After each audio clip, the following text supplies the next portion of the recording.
দুপুর থেকে তো খাওয়ার টাইমও হয়ে গেছিলো, তাই আমরা বসে পড়েছিলাম খেতে। আর এখানে কুমড়ো দিয়ে একটা তরকারি ছিল, ডাল আর ভাত। অনেকটাই বেলা হয়ে গেছিলো, অনেক ভিড় ছিল, তার মধ্যেও দেখো এখন একটু ফাঁকা হয়ে গেছে। আর নিচে তো গায়ে হলুদ হয়ে গেছে।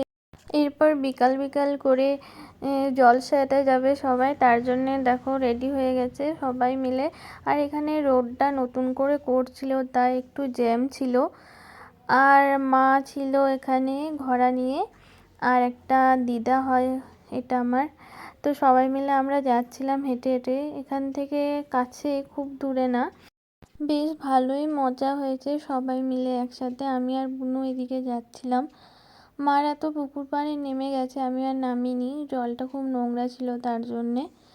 তারপরে তো বাড়ি চলে এসেছি। এরপর এখানে একটা রিচুয়ালস হচ্ছিল, মেকআপ করতে করতে কনেকে তো উঠিয়ে নিয়ে চলে এসেছে। তোমাদের ভিডিওটা কেমন লাগলো অবশ্যই জানিও, আর ভালো লাগলে একটা লাইক করে দিও।